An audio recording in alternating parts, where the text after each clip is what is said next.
Gubernur Jawa Timur Kofifa Indar Parawansa akhirnya hadir di Pengadilan Tipikor Surabaya, Jawa Timur. Kofifa datang untuk menjadi saksi dalam kasus korupsi dana hibah Pokir DPRD Jawa Timur periode 2019-2024. Dalam sidang ini, Jaksa Penuntut Umum mengecar Kofifa dengan sejumlah pertanyaan. Salah satunya termasuk tudingan bahwa Kofifa menerima fee ijon sebesar 30%. Namun dalam sidang Kofifa membantah hal tersebut. Jadi apa yang dituduhkan dan banyak kawan-kawan yang juga ikut memuat, saya ingin menyampaikan bahwa saya ingin menegaskan bahwa itu tidak benar. Bahwa itu tidak benar. Kawan-kawan bisa lihat secara presentatif itu sudah di atas 300%. Berarti itu tidak benar. Dan saya ingin menyampaikan kepada seluruh masyarakat Jawa Timur bahwa apa yang dituduhkan itu tidak benar. Dugaan korupsi dana hibah Pokir DPRD Jawa Timur periode 2019-2024 yang bersumber dari APBD Pemprov Jatim ini menjerat 21 tersangka. Satu diantaranya meninggal dunia. Dari Sidoarjo, Jawa Timur, Pramono Putra, iNews melaporkan. Sementara itu pemirsa, Kejaksaan Agung merespon tim kuasa hukum ex-Mendikbudristek Nadiem Makarim terkait klaim adanya pendampingan yang sudah dilakukan oleh Kejagung sebelum proyek Chromebook dilakukan. Kejagung menyebut dalam pendampingan tersebut pihaknya telah memperingatkan Nadiem untuk lakukan kajian ulang karena perencanaan proyek yang dinilai tidak sempurna.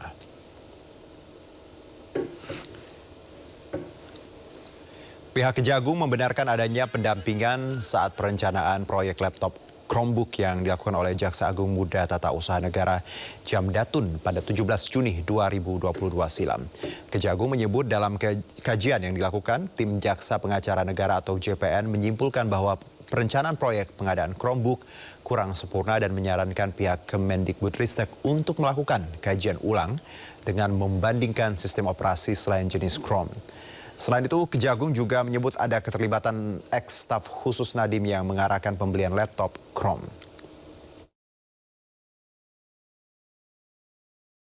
Kajian tidak memuat alasan dan urgensi yang jelas terpilihnya Chrome sebagai sistem operasi yang digunakan dalam pengadaan tersebut.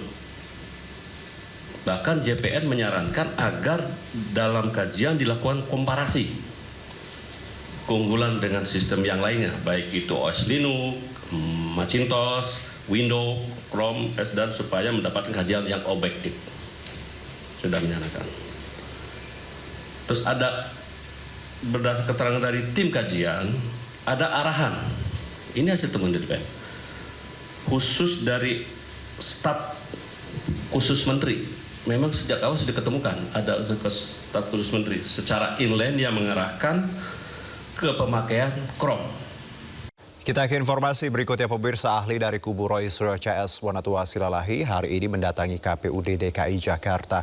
Bonatua datang untuk menerima salinan ijazah Presiden ke-7 Joko Widodo. Bonatua menerima salinan ijazah Jokowi yang diserahkan ke KPUD saat mencalonkan diri menjadi Gubernur DKI Jakarta 2012 lalu. Permintaan penyerahan salinan ijazah Jokowi ini telah dikabulkan oleh Komisi Informasi Pusat yang menyatakan dokumen tersebut sifatnya terbuka. Sebelumnya, KPU Pusat juga sudah memberikan salinan ijazah Jokowi tahun 2014 dan 2019 yang digunakan untuk mencalonkan diri saat Pilpres lalu. Nantinya KPU Solo juga diminta untuk menyerahkan salinan ijazah Jokowi saat mencalonkan diri menjadi wali kota Solo. Setelah terkumpul, nantinya Bonatua akan kembali menguji keaslian dan kecocokan salinan ijazah tersebut.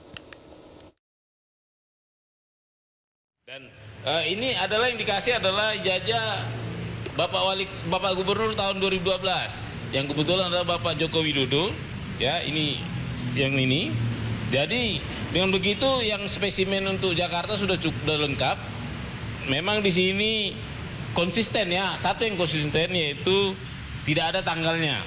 Tidak ada tanggalnya, tidak tanggalnya. Jadi dari hasil penelitian para netizen Nah, saya juga dapat info bahwa ini melanggar undang-undang administrasi. Sebelumnya, KPU telah menyerahkan salinan ijazah Jokowi tanpa sensor pada Bonatua Silalahi. Dokumen itu diunggah Bonatua ke media sosial dan mendapat beragam respon dari warganet. Mereka menyoroti cap legalisir dalam dokumen ijazah tersebut.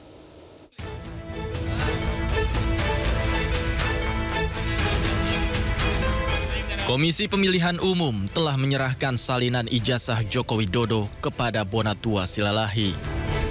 Ijazah tersebut diterima oleh Bonatua tanpa ada item yang disensor, termasuk 9 item yang sebelumnya ditutup, kini bisa dilihat. Salinan ijazah Jokowi tanpa sensor ini diserahkan KPU setelah sebelumnya Komisi Informasi Pusat mengabulkan permohonan Bonatua Silalahi bahwa informasi ijazah Jokowi berhak diketahui publik secara luas. Menerima salinan resmi fotokopi ijazah, ya ini saya fotokopi ijazah terlegalisir berwarna tanpa sensor.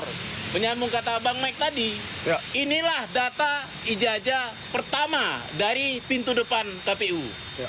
Meskipun saya tahu, saya teliti banyak ijazah yang dari pintu belakang yang beredar ya. Nah, ini nanti akan kita teliti, tujuannya peneliti, mohon kita dibantu ya Pak publik. Isu ijazah ini kan sudah memecah kita jadi 3 kubu tadi. Nanti mari kita di medsos, di mana-mana kasih data yang benar. Ya. Yang pasti jangan sampai kita menjadi fitnah. Melalui akun media sosialnya, Bonatua membagikan foto ijazah Joko Widodo yang diterima dari KPU. Dari unggahan tersebut, terlihat beberapa item penting, salah satunya adalah cap legalisir dari Universitas Gadjah Mada.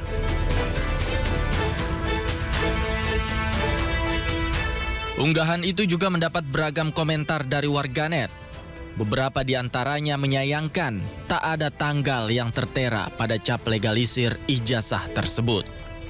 Meski beberapa item tak lagi disensor, namun warganet tak lantas percaya dan tetap bertanya, bisakah dokumen ini membuktikan keaslian ijazah Joko Widodo?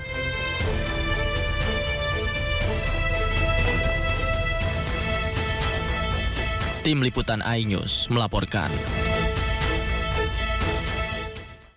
Sidang lanjutan sengketa informasi ijazah Jokowi kembali digelar di Komisi Informasi Publik Jawa Tengah. Sidang beragendakan pembuktian para pihak terkait. Sidang sengketa informasi ijazah Jokowi dipimpin oleh Ketua Sidang Ermi Sri Ardianti. Dalam sidang, pihak kuasa hukum pemohon dari Bonatua Silalahi secara bergantian menyampaikan ketidakpuasan atas jawaban dari pejabat pengelola informasi dan dokumentasi atau PPID Surakarta. Ketua sidang juga mencecar pihak termohon Sekda Surakarta atas jawaban PPID Surakarta yang menjawab keberatan atas mempertanyakan berkas Joko Widodo selaku wali kota saat itu. Atas jawaban itu, Ketua Sidang meminta hadirkan Dinas Arsip dan Perpustakaan Solo pada sidang selanjutnya. Yang F adalah persoalan. Sekarang tugasnya PPID Kota Surakarta adalah menghadirkan Dinas Kearsipan dan Perpustakaan Kota Surakarta. Karena jawaban atas beberapa pertanyaan dari pemohon itu harus dijawab oleh Dinas Kearsipan. Bisa dipahami?